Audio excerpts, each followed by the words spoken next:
This show is brought to you by the fine people at DCV Service, a discount comic book service, bringing you 50% off when you pre-order Marvel and DC trades each and every day, as well as incredible deals on variant covers and statues and collectibles, whatever you like.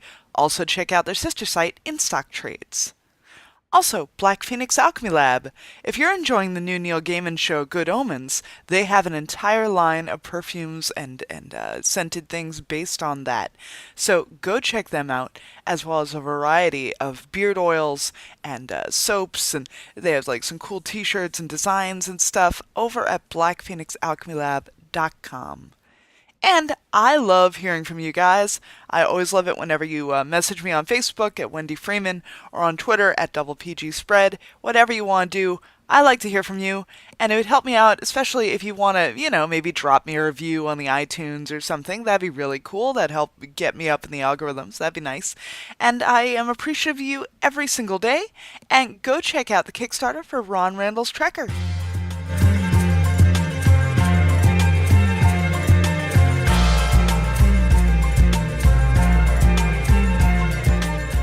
Hey there, welcome back to Double Page Spread, and I'm your host, Miss Wendy Freeman.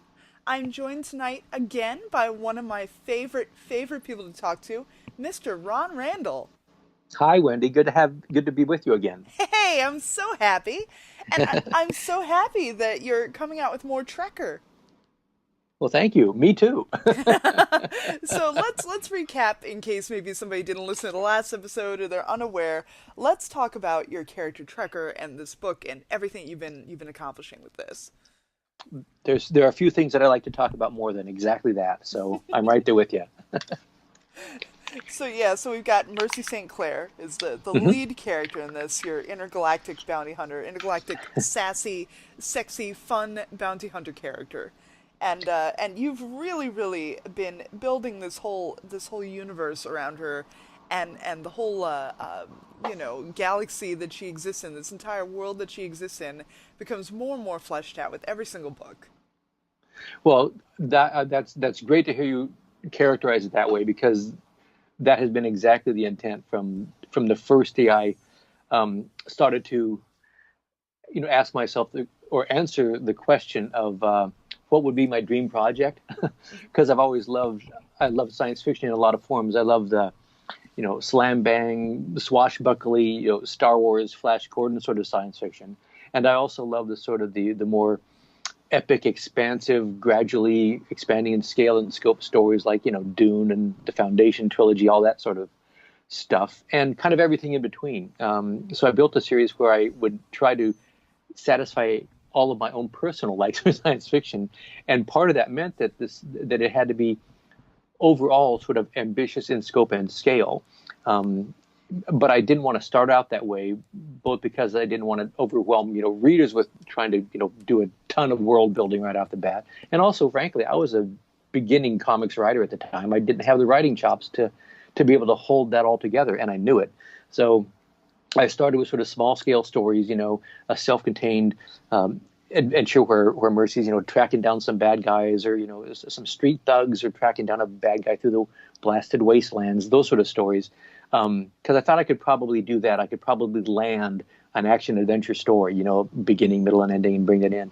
And just I sort of peppered through those earlier stories some of the seeds, some characters and some concepts, and made reference to some organizations or stuff that were sort of out in the stars, that weren't on Mercy's radar, but I wanted them to be planted for the readers, so that as she travels farther afield, and as you say, the world sort of gets enriched, and the scale and the stage sort of expands, and we get the sense that Mercy is going to be called upon to play a larger role, whether she wants to or not.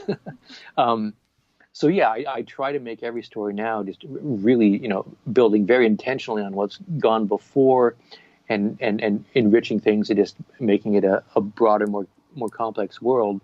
But having done so many of those earlier stories, I really want the focus to continue to be on Mercy, who I try to make a compelling, multifaceted character. And because for me, that's the thing that always hooks me in a story: a great character. If I can feel a sense of reality and connection to that person, they're acting like a human being, I can sympathize with them. I can, root them on or get exasperated when they do just something just stupid, and all that sort of stuff. So that's been my MO from the beginning. And I recently, just this week, I reread the book the last one you had, which is The Dark Star Zephyr.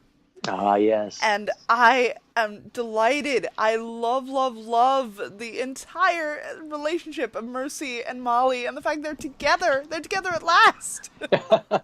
Well, thanks so much. That is something I planted. That's one of those seeds I planted a long time ago. I was exploring. I mean, like I say, I love spaceships crash landing on swamp planets, and I love bar fight shootouts with people with blasters, and I love all that stuff. The 12-year-old in me just loves that stuff. But I knew when I was planning this out to be a series that there had to be a character who's going to grow, evolve, and find out things about herself and all that sort of stuff. To keep me engaged with my own material, I just didn't want to do what's the adventure of the week or something like that. What's the explosion of this month? So yeah, that personal journey that she's on has always been a central focus from the beginning. And the beginning, of these stories, Mercy's very closed in. She doesn't have a clue as to what's going on inside herself, and she doesn't care. She just wants to shoot people and get the paycheck. But I knew that I don't feel a connection with a character like that. Well, I feel a connection, but I know that there's more going on under the surface, and I hope the readers would too. And clearly, Molly has been central to Mercy from the beginning, and recently, because of some of the experiences that happened with Mercy in the last couple of stories, she had, a couple of big revelations, I guess I'd say.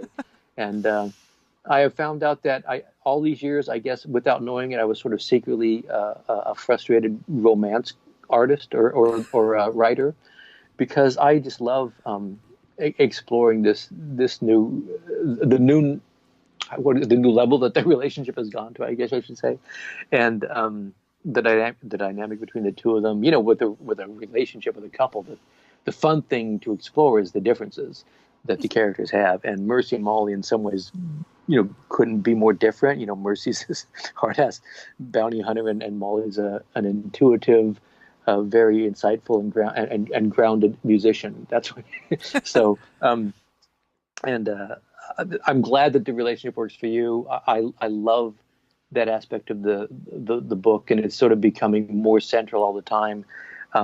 Although it's I want to make sure that it never sort of overtakes the adventure journey that Mercy's on too.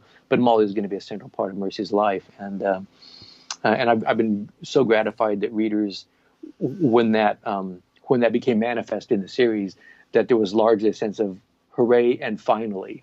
Yes, yeah, that's exactly how I felt. It's like, how much flirting can we have? Come on. Right? Yeah. But Well, also, Mercy sort of has to get hit over the head with a brick when anything about relationships, So it took her a while. well, you'd shown the montage, like every time Mercy's dating a man, like she's dating a guy who's exactly like her, who's tough as nails, who's blah blah blah, and they all die on her. They all die on her. So I feel Yeah. being with Molly is the exact opposite. That's as much as opposite as you can get from that, and she needs, you need those characters. Like, you can't just have two of the same person together all the time. You need somebody who's the more sensitive and the more the heart, who's more their conscience and their heart. Right. Exactly. And I'm pretty well set on the fact that Molly's never going to be strapping on the shooting irons and going out there and tracking down the bad hombres right alongside her gal Mercy. It's not going to be one of those kind of stories. I firmly believe, and I always try to convey Molly as being, Molly is at least as smart and as strong and as courageous as Mercy is, but just in different ways. Mm-hmm. And I really, like I said, I just think that what makes the relationship so alive for me is they're so different. And Molly is in some ways Mercy's teacher. She would never describe it that way, and Mercy would probably never realize it that way. But that's that happens in all relationships. Really, you learn from the other person because they have different life experiences to bring to things and all that stuff. So yeah, it's a hugely important part of the doings. Mhm. Also, it gives them more of an excuse to be casual and wear pretty dresses. I don't know. I like that. I always like the Well, fashion of Trekker.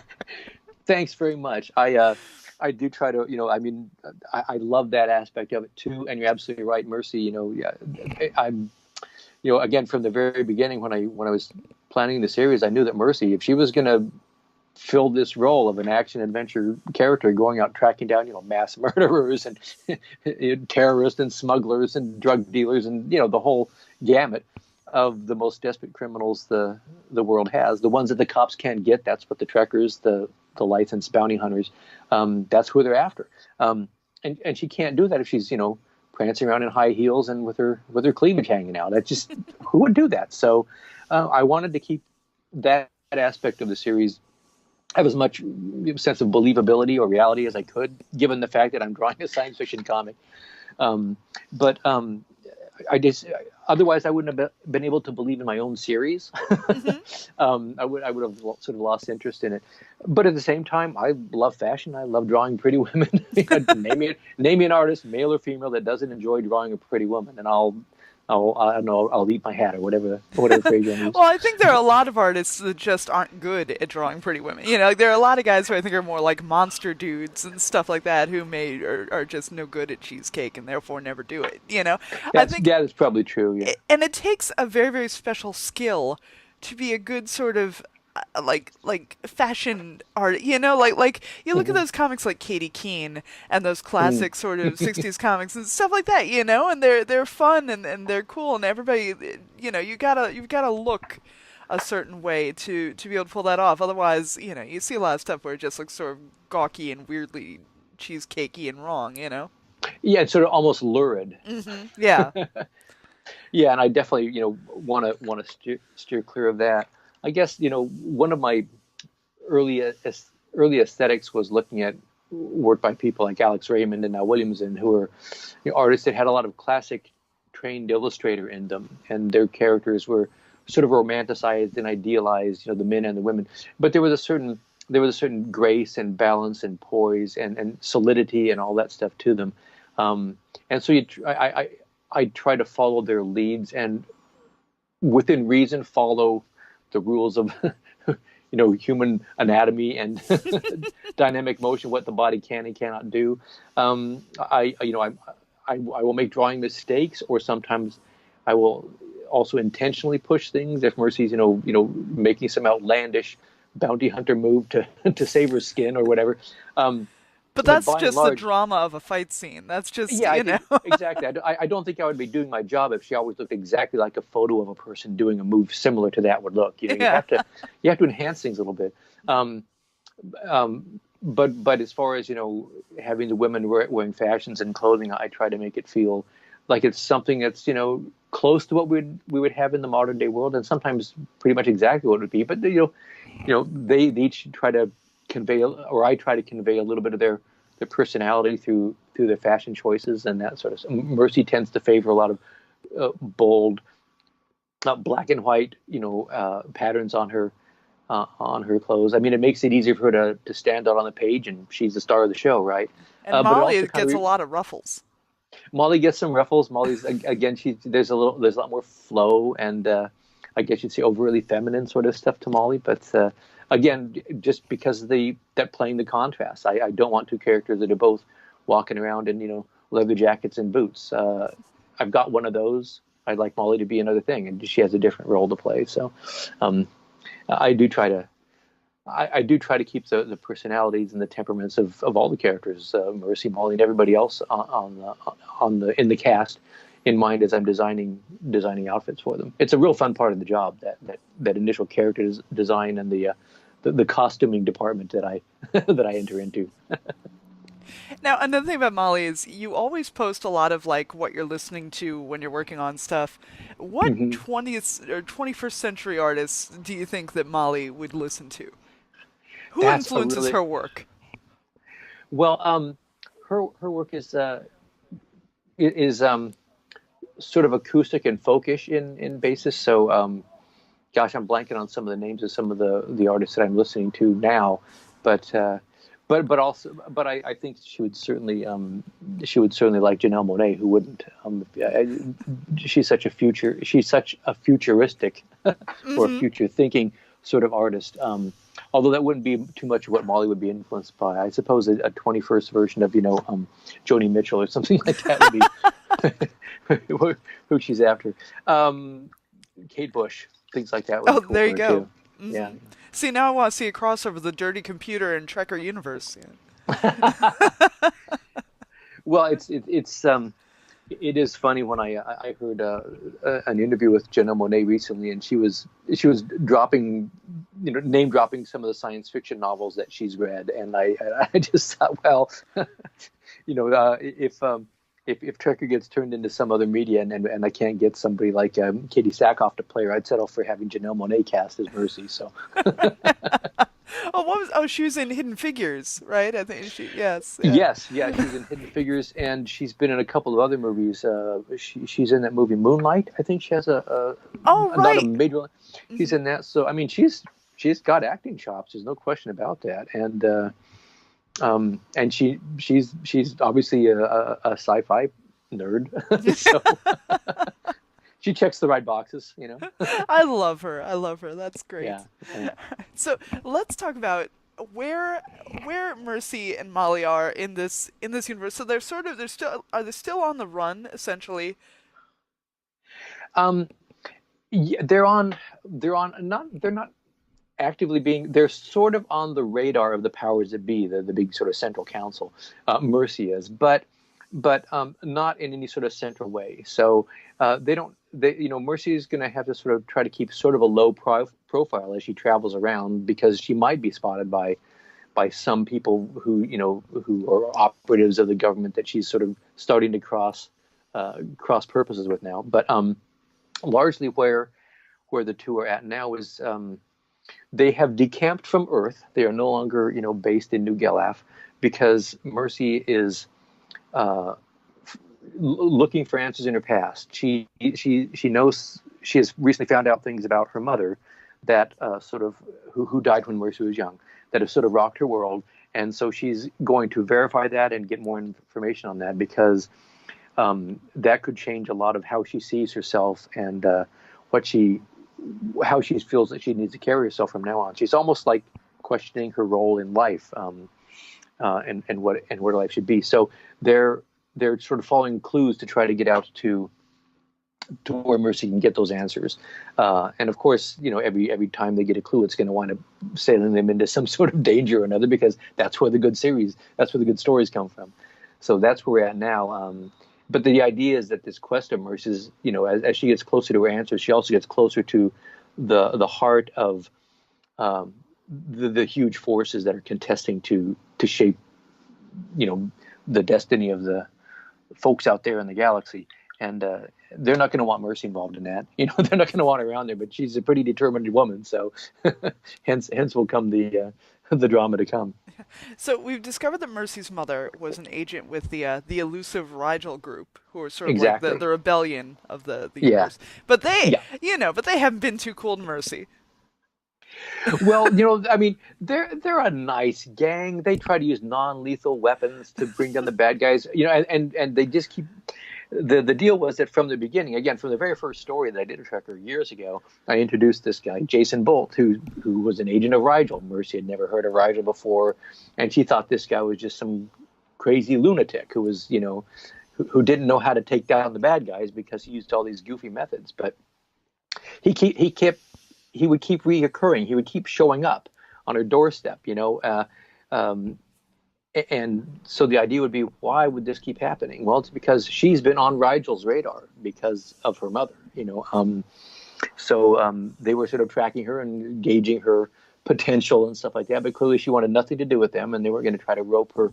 They were going to try to enlist her, but she's so damn competent and capable that there were times when they would find ways to use her. I guess would be a way to put it. So yes, there's frictions and conflicts, both personal and sort of more philosophical ones, that are going to have to be explored, negotiated, and see if compromise can be arrived at, or parting of the ways or whatever. So that's some of that's some of the juicy elements, at least for me. These are really cool elements to play with that I'm really looking forward to exploring as this journey goes on. Right, because it's very, very much an element of, you know, defeating something through nonviolence, sort of nonviolent protest versus when you have to step up and take a stand physically about things. Yeah, and that's that's again that was from the beginning of the series. One thing I knew was I wanted a world that that to Mercy's world to be one that has a lot of violence in it, and that comes with certain cost. It can be kind of cool, and it can be very viscerally satisfying to have the good guy nail the bad guy. Everybody loves that resolution. But I'm interested in exploring the role of sort of violent solutions in society. I don't have answers for these things, but it's an exploration. It's looking into it that I enjoy, and sort of looking at the pros and cons and weighing the consequences. So yeah, the Rigel element is representing one sort of outlook or view. Mercy's got another one, and other characters have somewhere else on that spectrum, I guess I'd say.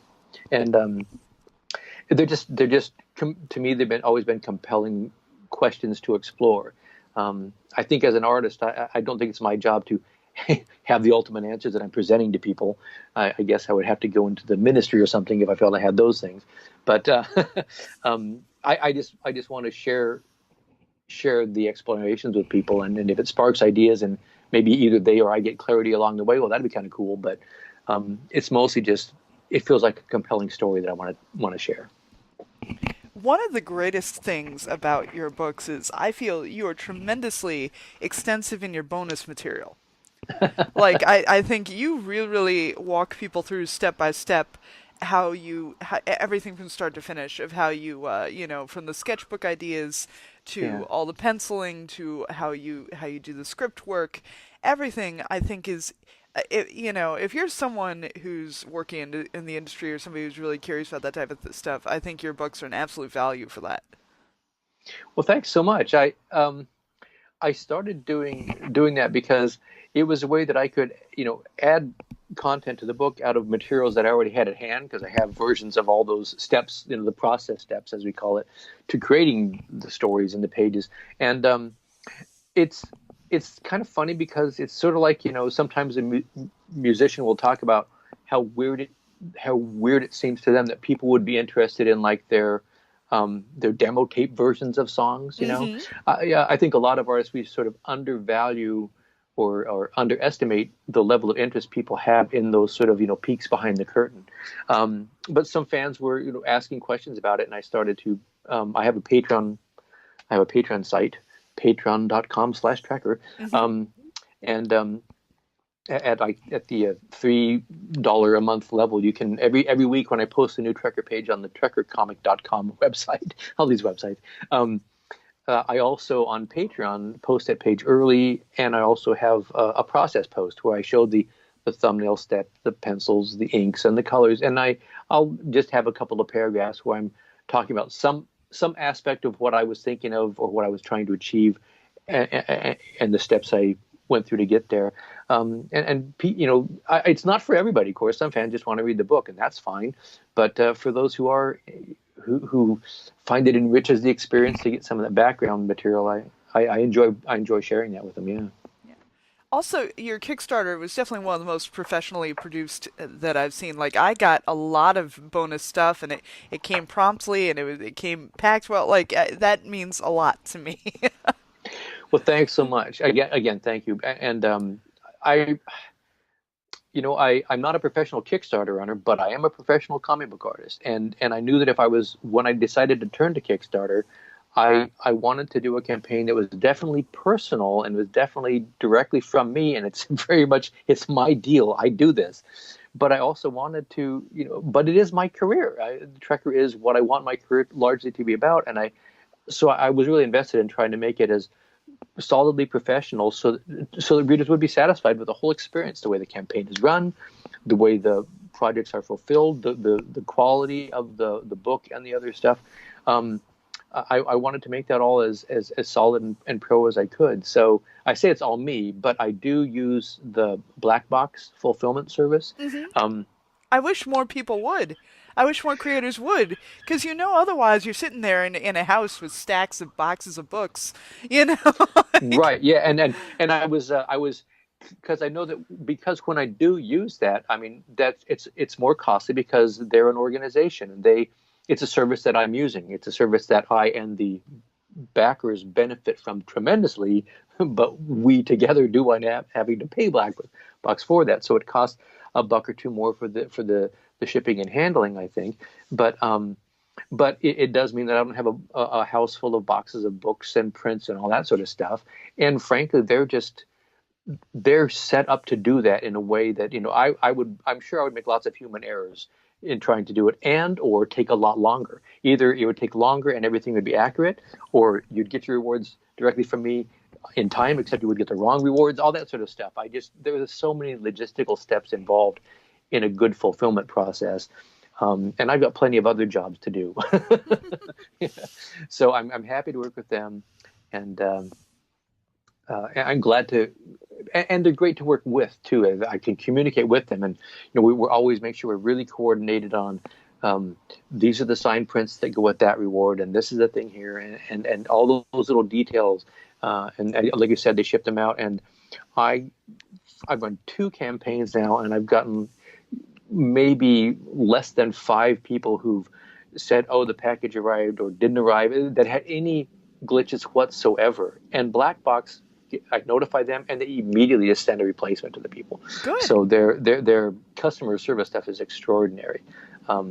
So yeah, I'm just very grateful that an outfit like that exists, and that I was able to start working with them. Yeah. Well, I wish a lot more creators and a lot more campaigns would use that. That would definitely be that's great that that type of thing is such a service out there. And so Right. now the new book Hmm. is called Battlefields. Right. Now, this is the first story where it's predominantly going to be available in print first rather than as a webcomic. Yeah, that's something I'm really excited about in this.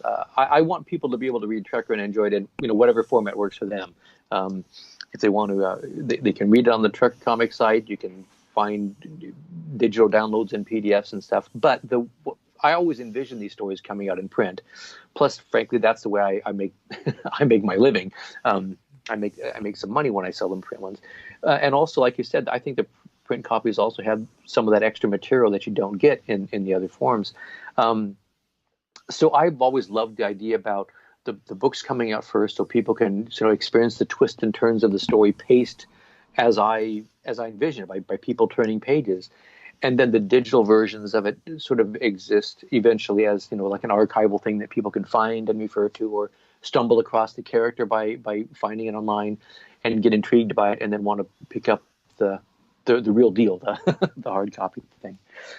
So yeah, I'm very excited to finally get to the point where the books are going to come out before the story's finished posting online. Frankly, that's one of the reasons I turned to Kickstarter, because originally I was doing these books through Dark Horse, but frankly, it was just taking longer for Dark Horse to find a little slot in their publishing schedule that they could accommodate my little modest little book. They got their whole company and their whole print schedule for lots of books to take into account, and so no hard feelings, but their schedules and mine just weren't matching up. So I was having stories that were done, ready to be printed, sitting around waiting, and it was sort of starting to just really drive me nuts, because I want the books to come out on a regular, timely, ongoing basis, so that the series can continue to have that cohesive sense of rhythm and pace to it that I think is the most satisfying for me as a reader, and that's how, as a creator, I want these books to come out. So having them come out on that regular basis is super important, and Kickstarter has just been ideal because of the support people have given me. Oh, and I guess I should also mention that the Battlefield story, like the previous ones, it's done. The Good, yeah. the story is done. So if the Kickstarter succeeds, it will not take long. I'll get the files prepped. I do have some extra content that I can't add until the Kickstarter succeeds, and I know it's what I'm working with. but that stuff will all be assembled quickly because the bulk of the work is already done. And then getting the prints printed at printers, those little logistical steps that always have to happen after the Kickstarter. But just like the first two campaigns, within months of the campaign ending, if it's successful, readers going to be holding the book in their hand. You're not going to be saying, "It's been 2 years. Where's my where are my rewards?" Hmm. I know a lot of campaigns that have that happen to them, and I know there's lots of probably very valid reasons for it to happen. But I know as a backer, that's a frustrating thing, and especially for a series like Trekker, where I have a lot more of these stories to tell, and I don't want to wait, and I don't want readers to have to wait, for these intervals of years between books to come out. So that's not going to happen with me. Yeah, no, no, and that's deeply, deeply appreciated. Yeah. So, what are some of the rewards? What are some of the tiers we can expect from the battlefields? There will be some that will be familiar to from the past campaigns. There are a couple of exclusive watercolor prints that I've done. One that's going to go to everybody that's a physical backer will automatically have a nice sort of portrait of Mercy dressed in sort of this sort of battle gear that she has. In other words, this was done specifically as a companion piece for this book and this campaign. I have another watercolor piece of Mercy and Molly in sort of a romantic little setting, because I'm a sucker for this stuff. It turns out, as I was saying, and that's one that can be had at a level. You can get the book with a quick sketch of Mercy on the title page and a signature for me, so personal touch there. Levels where and then I've got some levels where you can ask get a commission of a character of your choice, your favorite character. I have a black and white level for that, and one where I'll do a watercolor piece as well. Those sort of rewards, and then the top of the rewards, the deepest dive one can take is you can be drawn into a special extra story that I will be drawing for the book, where you will be having an adventure with Mercy. That's been tremendously popular. Didn't you do There's one only for Darren and Ruth Sutherland? they backed at that level, and so they were drawn in a story where they were a couple of bounty hunters Yeah, I was very helping with excited to see Mercy. them. It's the backers that do this seem to really enjoy it, and it's just been tremendously fun for me to find ways to incorporate people into these stories. So those little extra stories are there's a little bit more lighthearted generally. I mean, there's action and stuff going on there, but so they're just fun because I get these sort of essentially it's a speaking role usually, but a cameo by just these backers, and it's fun to incorporate them into Mercy and Molly's world. And then the other thing that level includes is that backer then gets the page of original art featuring them with Mercy on the page. And actually, that's the only way you can get a piece of Trekker original art, other than a commission or something like that. I'd never sell the pages, the original art pages from any Trekker stories. So this is the only way that can happen. So those are a lot of rewards, and I have some other stretch goals. One is, since this is a battle album sort of approach, and it's sort of in some ways a call back to war comics and war movies and stuff. So I have a stretch goal of making a large, like 2 foot by 3 foot, movie poster size poster, except it's a recruitment poster. Oh, So it would come sort of distressed, where it looks sort of faded and worn, as if somebody's folded and carried around in their pockets and stuff for a while. So that just seemed to reward that seemed a good companion piece for this specific campaign. Things like that. Other stretch goals would be things like inside art on the front and back covers. We got that at the last campaign. That was really cool. Just a little extra enhancements to make the volumes feel a little special. We could have a wraparound dust jacket would be another one that we could do. And a higher stretch level would be to, I've heard that people like sketchbooks that are composed of, like a lot of the commissions that I've done over the years. So I'm trying to pepper some new fun ideas in with some of the most popular rewards that I've offered in the previous campaigns. I try to think this through. you really do, and I like that. You're a very, very detail-oriented person with this. I think a comic book person, if you're not, you're going to be in real trouble because there's so many details to keep track of. Every once in a while, somebody will call me out and say, "Hey, didn't Mercy have a different kind of strap on there? And now she ties that differently, or that's on." And yeah, every once in a while, I drive myself nuts with those little continuity gaps because as the stories go on, there's more details. And now I'm having her sort of change her basic outfit a little bit more often. I When she noticed went that to too. Yeah. yeah, when she went to Chapeltown, I tried to give it a little bit more of a sort of a Western sort of flavor to it because that's the setting. So she had like a leather jacket on and and changed the sort of belt that she wore and battlefields again. They're just different sort of details to the armor and what she wears. So it's fun. I think it makes for some real good visual variety. Always trying to keep her definitely recognizable as Mercy, but those details can sometimes slip away from me for a little bit. So Do you have readers, like for yourself? Do you have like a guide of like sort of the arsenal of the Trekker universe, like all the different guns and weapons and things that she uses? yeah, it's not all of them. It's not exhaustive, but as I give her something new, I will have a little model sheet, a design sheet where I'll draw that weapon from a couple of different angles to try to get something of a feel for it. I do try to be as consistent as I can on these things. Those sort of inconsistencies, a few glitches here or there, it's not a big deal. But if it's a real big one and it calls attention to it, that'll that takes the reader. When I'm a reader and that happens, it takes me out of the story. And my goal is always have somebody start reading one of these books and just if they can sort of get lost in it in the story and forget that they're reading it and they're just sort of experiencing the story, I think that's the best a creator of any storyteller of any sort can do, whether you're making movies, writing prose books or comics. I want you to get this story. I want you to experience it like you're right there with the characters and feeling what they're feeling, all that sort of stuff. So things that erode the reality that I'm asking the readers to sort of help create with me as we're doing the story together, or distract it. I try to minimize those. Yeah. Cool. So the campaign starts. It should be started by the time this comes out. Everybody should see Mm-hmm. the link in the show notes. And what's the basic level to get the print copy?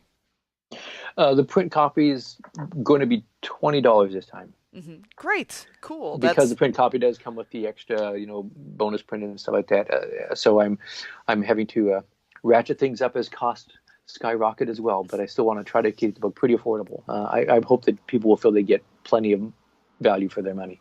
Yeah, that's cool. Well, I mean, I think you certainly do that. So I appreciate everything you do, and I appreciate everything you do with Mercy and these stories. Well, thank you, Wendy, and I appreciate what you do because a huge part of this job is that getting the word out. And I do what I can by being active on social media. I'm on Twitter and Facebook and Instagram, and I travel around to conventions as I can get to them. But all that time is time taken away from the work that I'm supposed to be doing in my mind, which is creating trucker stories.